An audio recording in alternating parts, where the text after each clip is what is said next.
Bonjour, c'est Cryptolis, bienvenue dans la quotidienne, notre rendez-vous de 8h du lundi au vendredi pour analyser les news crypto, le marché et bien évidemment le Bitcoin. Et quelle journée pour le Bitcoin nous avons eu hier. J'espère que vous allez bien, bienvenue dans la quotidienne du 27/10/2022 et on attaque les nouvelles avec le Premier ministre d'Angleterre qui ne perd pas son temps. Un nouveau projet de loi justement sur la régulation de la crypto est en cours de travail. Globalement, le travail qui a été effectué réaffirme la position des cryptos dans la notion de finance britannique et l'ambition britannique, en tout cas par rapport à l'Europe. La grande question que je vous pose, c'est est-ce que vous iriez vivre en Angleterre afin de rester en Europe, mais loin de l'Union Européenne et surtout loin de Mika? C'est la grande question, n'hésitez pas à répondre soit sur le Discord, soit en commentaire. Personnellement, en fonction de comment ça peut se passer, j'ai un certain coup de cœur pour l'Angleterre depuis très très longtemps, et ça peut être en effet quelque chose qui pourrait être intéressant, surtout que l'Angleterre a différents attraits autres que la crypto si jamais le projet de loi aboutit dans le bon sens. On continue les nouvelles avec Binance qui a annoncé que la BNB Chain, donc la blockchain de Binance, serait maintenant desservie par un oracle propre, ça veut dire un oracle qui a été développé par Binance, et c'est très très important parce que ça veut dire que ils ont créé un concurrent direct à Link et ils vont devenir concurrent direct à Link comme ils l'ont défini, c'est-à-dire qu'ils vont déployer ces solutions-là auprès de nouvelles blockchains de ceux qui le souhaitent. Et c'est très important, déjà ça met Link un peu dans le mal, même si Link est déjà utilisé un petit peu partout. On va voir après les frais de fonctionnement qui seront liés à l'oracle de Binance, mais les connaissants, ils vont faire une action excessivement agressive. Mais ce qui est important à retenir, c'est que déjà, on a Binance qui continue à investir sur les outils liés à la BNB Chain. Il ne veut plus être dépendant d'acteurs externes. C'est très très important parce que ça veut dire aussi que Link n'est peut-être pas le dernier et que du coup les oracles ne sont peut-être pas les derniers à être attaqués par Binance, ou en tout cas Binance investit et va développer des nouvelles fonctionnalités ou des fonctionnalités déjà existantes utilisées par la BNB Chain mais sur des acteurs externes. C'est très très important parce que ça veut dire que Binance n'essaie pas uniquement d'être un acteur principal au niveau de la finance et d'un exchange, mais investit massivement dans la BNB Chain. Ça fait déjà un certain nombre de mois où je vous donne cette information, en vous expliquant que la BNB Chain, le fait qu'il y avait eu le rename, le fait qu'on avait eu une augmentation du nombre de validateurs, hein, c'est toujours très très centralisé, hein, qu'on soit bien d'accord, mais on a en fait cette volonté d'amener de nouvelles fonctionnalités et d'être indépendant du reste. Très très important, surtout au niveau des oracles, et je pense que c'est une bonne démarche pour une blockchain, c'est que les oracles sont vraiment essentiels pour son fonctionnement. Il faut comprendre que les oracles sont le lien vers l'extérieur. Si vous ne possédez pas un bon oracle, à ce moment-là, vous n'avez pas la capacité à aller chercher ces informations en dehors de votre blockchain. Ça peut être des informations financières, comme par exemple, tout simplement des prix d'action, une évolution du cours. Ça pourrait être aussi des informations sur des éléments classiques, par exemple l'actualité, le temps qu'il fait. C'est des informations qui sont importantes dans la notion de programmabilité de la blockchain. Pourquoi ? Parce que les smart contracts en eux-mêmes apportent cette programmabilité, mais doivent peut-être récupérer des informations du monde extérieur pour pouvoir prendre des décisions et pouvoir acter si le smart contract doit être exécuté ou non. Et l'importance de posséder ces oracles et d'avoir quelque chose d'hyper performant va rendre une blockchain aussi ultra performante. Et je pense que la démarche de Binance, apporte beaucoup. À vous de me dire ce que vous en pensez, notamment sur les commentaires et en Discord. Voilà, c'est très important parce que je pense que là-dessus, on a des bribes d'informations sur réellement la volonté de CZ à terme. Je vous rappelle qu'aujourd'hui, nous avons 14h15, la relevée des taux de la BCE, 75 points qui a été pricé. Est-ce qu'on va passer à 100 points, est-ce qu'on va passer à 50 points? Ça pourrait avoir un impact. Mais somme toute, on rappelle que c'est la BCE et ça reste un impact minime. Ça impacte uniquement ceux qui possèdent de l'euro et ça impactera très très peu le dollar, en tout cas en l'état. Nous avons terminé pour les parties news, donc maintenant on va attaquer la partie technique, mais avant je vous rappelle que le Discord est à disposition en commentaire et en description. C'est un lieu que j'ai créé vraiment pour être un hub d'informations. Globalement, on regroupe toutes les informations sur la blockchain, la crypto, le trading, l'investissement. On a une communauté de passionnés qui parlent entre eux. Justement, vraiment le principe, c'est de pouvoir s'entendre et de pouvoir échanger. Et pour ceux qui veulent aller encore plus loin et soutenir ce que l'on fait et le Discord, on a mis en place une partie premium avec plein d'avantages. Il y a beaucoup de contenu, il y a 100 vidéos, 300 pages de guide et d'investissement et ça augmente toutes les semaines. On a des stratégies d'investissement, des stratégies de trading, on a des lives hebdomadaires, des briefs quotidiens que j'effectue après, justement la quotidienne pour vous donner le ton du marché et aller bien plus profondément dans l'analyse, tout pour avancer dans les meilleures conditions. Je vous mets la description du premium en haut à droite dans une vidéo et on attaque la partie technique avec notre rappel habituel. Vague 1, 2, 3 terminé en janvier 2021, retracement de la 4, retracement, accélération de la 5, dernière vague d'impulsion, terminée en avril 2021, et nous avons le retracement du mouvement total A, B, C, classique, dans une pattern héliotiste, avec A, B, C, B qui prend extension sur la 5, donc ça veut dire qu'on a fait une surextension ici. Cette surextension a entraîné notamment une prise de liquidité de la 5, très importante, et dans lequel, après, nous avons fait une C, très agressive, qui a cassé le lot de la A, et qui a fait une extension aussi très forte, avec une extension de 382. Nous sommes actuellement dans un order block important, dans lequel nous avons une extension de Fibonacci importante.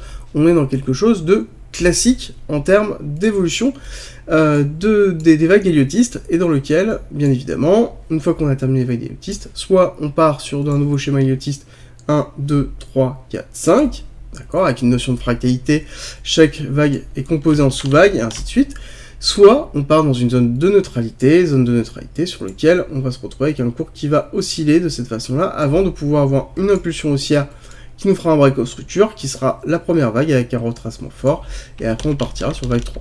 Voilà un petit peu l'idée. Nous sommes toujours en dessous du 618, au-dessus de 786, nous sommes dans une zone de rechargement intéressant long terme si vous voulez faire des politiques de DCA.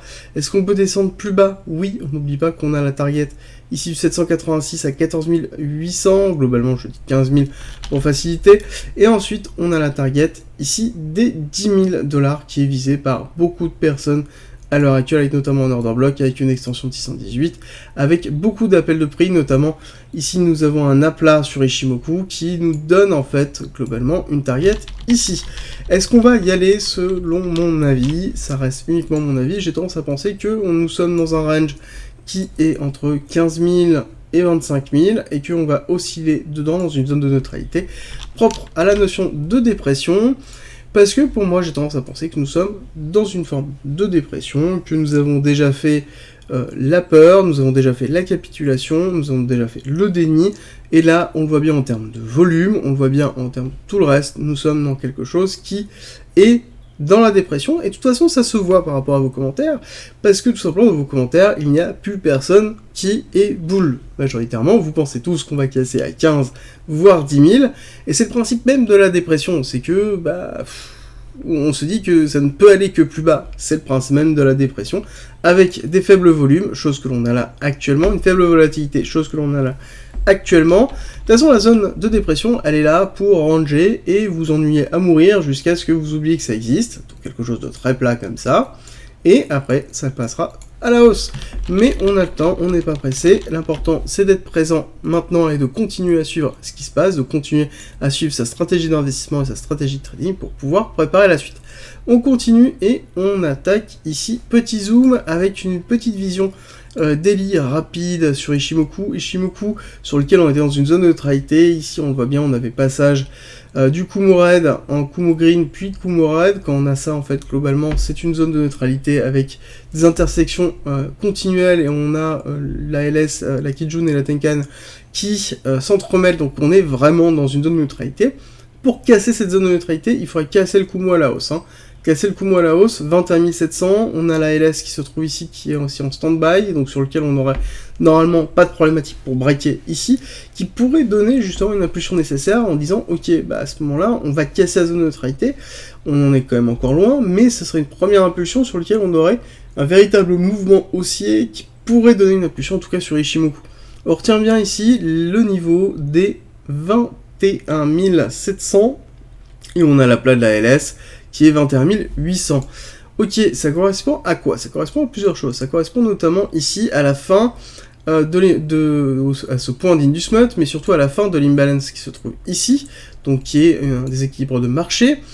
Et ensuite, ça correspond aussi au 1,618 du mouvement haussier et du retracement effectué, donc le dernier mouvement haussier de la zone de neutralité qui a été effectué. Donc on est dans le nombre d'or d'extension de Fibonacci dessus. On voit qu'on est en train de travailler la zone ici des 1,1, donc on a une zone qui est cohérente.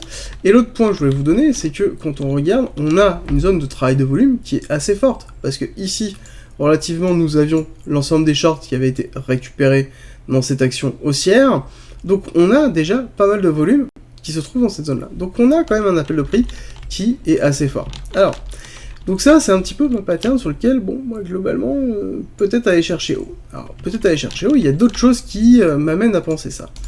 Nous avons l'order flow. L'order flow, c'est que nous avons quand même alors, quelque chose qui est un peu à plat, mais qui est même un petit peu descendant, mais qui est très très léger, hein, vraiment très très léger au niveau de top trader, alors que normalement on devrait avoir quelque chose qui est beaucoup plus bas, ou en tout cas une diminution très forte, avec une diminution de l'open interest. On a un open interest qui stagne, alors qui diminue très très légèrement, vraiment légèrement, alors que globalement on devrait avoir une forme de distribution. Ici on a une forme qui pourrait s'apparenter à une possible distribution. Si on regarde notamment en 1 heure, on pourrait se dire que potentiellement on a quelque chose qui pourrait avoir une forme de distribution avec un BC, AR, ST, SO. Donc là nous avons fait le SO, on pourrait faire UT, voire même UTAD avec un retest ici, et ensuite retester là et casser. D'accord, ok, quelque chose qui fait comme ça. Hop, on relie les points, et ensuite on break baissier. Ok. Pour avoir ça, en fait, il faudrait déjà avoir plusieurs choses. Une divergence baissière. RSI, j'aime bien. C'est pas le cas. Et ensuite, il me faudrait quelque chose au niveau de l'order flow qui me dise que on est dans une distribution. Là, actuellement, les top traders ne distribuent pas. J'ai pas de diminution de l'open interest, donc c'est-à-dire que j'ai pas de mouvement. Bon, bah là, actuellement, c'est pas le cas. Ça peut diminuer doucement, attention, ça peut diminuer tout doucement, et on peut pas le voir. L'important, c'est de se marquer des niveaux. Voilà, déjà si on casse ici ce lot là, et pareil si on casse ce lot là, c'est des bonnes indications que ça diminue petit à petit, et donc on est dans une forme de lissage de distribution, mais pour l'instant ce n'est pas du tout le cas. Donc pour moi je penche plus pour l'instant dans une forme de réaccumulation pour aller chercher la dernière target qui se trouve ici en 1,618, 22 000, à savoir que on a fait durant toute cette accélération un gros short squeeze, hein. Très gros short squeeze, et là qu'est-ce que l'on voit? Bah, on voit des shorts. On voit des shorts qui sont en train de se mettre en place ici, qui sont en train de préparer ici une cassure baissière. Donc qu'est-ce qui va se passer? Bon bah là, moi en tout cas, au niveau de l'order flow, j'ai personne qui est en train de se dire, ok, on part en short. Là les top traders, non, ils sont toujours en long. On n'a pas de diminution, donc pour moi, on va aller casser du short, encore, pour aller chercher la suite. Là, on a notamment deux petites choses. On a bien évidemment les short squeeze qui ont été effectués. Regardez, 754 millions de dollars. Ça fait très longtemps qu'on n'a pas eu des chiffres comme ça en liquidation sur 24 heures. Et ce qui est important à retenir, c'est qu'on a quelque chose qui est équilibré entre l'Ethereum et le BTC. Ethereum, BTC, équilibré. Très important, parce que quand on va regarder Ethereum, BTC ici, mais qu'est-ce que l'on voit? On voit que ça fait 1 jour, 2 jours, où on a Ethereum qui surperforme le BTC. Ça me paraît logique. Je vous avais donné notamment le fait que ici nous avions une divergence haussière très boule, et que forcément à un moment donné on allait repartir à la hausse. On a touché ici le 618 pour un redépart haussier. Bon, bah on est sur quelque chose de classique, sur lequel pour moi on peut avoir un retravail baissier ici, mais on va repartir à la hausse. Dans tous les cas, depuis le merge, moi je vous ai expliqué tout simplement que certes, là actuellement on ne voit pas forcément d'action de prix, mais fondamentalement, on a changé quelque chose dans la tokenomics d'Ethereum qui est excessivement bullish. Sur le long terme, qui est excessivement bullish. Donc pour moi, il n'y a aucune raison qu'on ne voit pas à un moment donné une surperformance de l'Ethereum, que ce soit techniquement ou fondamentalement. Là-dessus, on a quand même quelque chose. On a fait un break of structure mineur pour une accélération haussière. On retravaille un 618 pour repartir à la hausse. Bon, bah, on est dans quelque chose de très classique. Et ça se confirme notamment dans le BTC avec la dominance qui diminue justement, où on voit que le poids de BTC diminue par rapport au reste des crypto-monnaies, et ce qui est plutôt positif quand on voit l'accélération haussière qu'on a eu au niveau du BTC, ça sous-entend que le marché des cryptos a mieux performé que ce qu'on a vu au niveau du BTC, et je pense que ce n'est pas fini. Vous avez compris, moi ma target, dans un premier temps, ici, et à savoir que je reste dans l'idée générale que ici c'est un inducement, donc ce n'est pas un break of structure, et que pour moi le véritable break of structure se trouve sur le top là, et que quand on regarde ici, nous avons un low, un high, un low, le low n'a pas pris le high. Donc pour moi, tant qu'on n'a pas cassé le SC, bah, on est toujours dans une continuité haussière, d'accord? Donc continuité haussière de retracement. N'oublie pas qu'on n'a pas interverti, nous sommes toujours dans une correction qui est très forte, nous sommes toujours dans un bear market, on n'a pas de mouvement haussier suffisamment puissant pour nous en haut, mais en tout cas on est en train de retravailler la partie hausse. Et très important, c'est que je vous parle de la notion de décorrélation. Eh bah oui, bah là ça se voit encore plus quand on regarde un petit peu ce qui se passe au niveau du Nasdaq hier, cassure baissière très très forte, on est allé retoucher le niveau bas justement, très important, on n'a pas cassé en dessous, et là on est en train de repartir à la hausse. Bah, qu'est-ce qui s'est passé au niveau du BTC si on met? Bon bah le BTC lui il a pas cassé à la baisse, hein. Lui il a justement poussé très très fort, et c'est un petit peu l'idée que l'on a au niveau du BTC, c'est que là on a quand même un cycle de vie avec la décorrélation des produits combinés qui permet, en fait, qui donne suffisamment de place au BTC pour pouvoir évoluer dans son cycle à lui. Voilà, très important, et c'est un cycle qui en lui-même est basé normalement dans une zone de neutralité. Quand on arrive justement dans cette phase de bear market, de crypto winter, on est dans une phase de dépression, de neutralité. Alors, on attaque ici rapidement en 1 heure, ce qui est en train de se passer là actuellement, c'est quelque chose qui pourrait être BC, AR, ST, SO, mais c'est mou, c'est vraiment très très mou. Là actuellement il n'y a pas de volume, je pense que les personnes se font peur. Là actuellement les personnes sont en train de se faire peur. On voit bien au niveau du momentum là qu'on a quelque chose sur lequel on est dans une forme de compression, donc ça veut dire que là il y a vraiment une indécision forte. Les gens sont en train de se faire peur. Je pense que la clôture du mois d'octobre est en jeu, et on risque de voir notamment vendredi un mouvement qui risque d'être peut-être un petit peu fort, à voir ce qui va se passer en tout cas au niveau du Nasdaq. Le SP500 lui par contre porte beaucoup mieux. La journée d'hier on l'a clôturé en positif, alors positif façon de parler, hein, c'est vraiment petit, mais en tout cas c'est positif. On est en train de repartir sur quelque chose qui est aussi, on a fait un break of structure ici, qui est mineur, mais qui est fait, alors que ici, pour rappel, on n'a pas fait le break of structure, hein. On s'est arrêté avant, d'accord? Le Nasdaq n'a pas fait le break of structure. Le SP500 a fait le break of structure. Mineur, oui, mais a fait un break of structure. Globalement, pour moi, on est en train de retravailler ici le retracement 382, retracement classique de cette extension baissière, pour une continuité baissière. Là, actuellement, tant qu'on ne break pas ici le niveau très très fort, au-dessus des 618, donc au-dessus des 4100 points, bah, pour moi, on peut se dire qu'on est toujours dans une continuité baissière. Ça, c'est juste du bruit de marché qu'on peut avoir sur un cycle qui peut être haussier, où on essaie de pricer potentiellement un retour ou une stabilisation ou une diminution des taux. Je pense que ça ne va pas être le cas, ça va être toujours acté, et dans tous les cas, voilà, ça importe peu en fait en vrai ce qui est en train de se passer maintenant au niveau du SP500 et du Nasdaq, parce que dans tous les cas on va attendre la fin d'année, et cette fin d'année je pense qu'on va la passer dans quelque chose qui va ressembler à ça, hein. Clairement on peut descendre plus bas, mais on va travailler les parties ici, avec ici une target que l'on a en 1.1 d'extension de Fibonacci pour une continuité baissière, donc qui serait à 3329, d'accord? Donc extension baissière très forte sur le retracement effectif pour une continuité baisse. Donc là on a un petit peu ça, là c'est plutôt positif, c'est-à-dire qu'on a quand même un schéma qui nous indique que potentiellement on a un départ de force. Ok, moi je vous rappelle qu'on a déjà eu ça plusieurs fois, nous avons ici break of structure, accélération haussière, hop, cassure baissière. Bon, là, c'est vrai que la bougie n'est pas du tout identique, hein, quand on voit la tête des bougies ici et la bougie là. C'est différent, on n'avait pas... Là, c'était vraiment un bull trap. Là, ça manque de peps. Hein. Vraiment, pour être un bull trap, ça manque de peps. Donc on a une forme de consolidation, c'est pour ça que sur le SP500, moi je suis un petit peu plus mitigé que sur le Nasdaq. Le Nasdaq, pour moi, ici, bah, clairement, le fait qu'on n'ait pas cassé, c'est vraiment ainsi, on a juste pris la liquidité. Bon, c'est un très bon signe. Et nous avons le DXY, le dollar, qui lui nous fait une semaine de folie dans lequel on montre justement qu'on a vraiment un volume monstrueux. Ça fait très longtemps qu'on n'a pas eu ce type de bougie, hein, vraiment très longtemps. C'était ici la grosse bougie que l'on a eue. On avait ces cycles baissiers que l'on avait ici, mais voilà, vraiment une grosse bougie. Si on continue comme ça à casser, bon, bah là le prochain niveau c'est 105, hein, enfin c'est 104 et des poussières. qui est le niveau très très bas sur lequel on aurait véritablement une indication d'un départ baissier. D'accord ?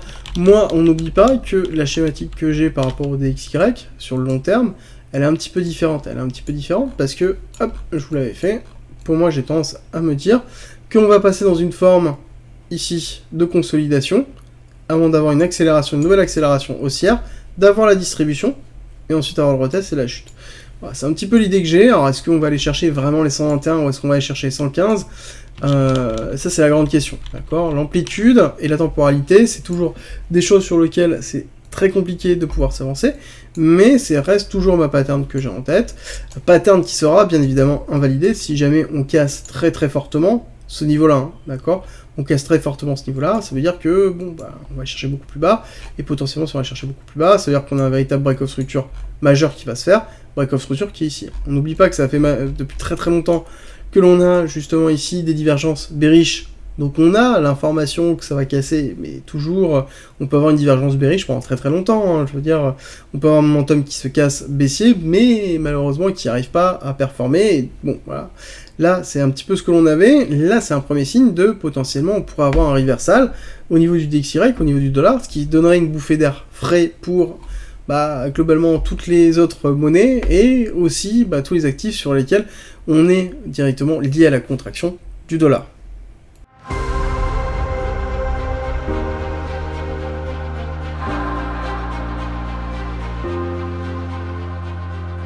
Si tu aimes mon contenu, n'hésite pas, partage, like, ça m'aide énormément, et rejoins-nous sur Discord.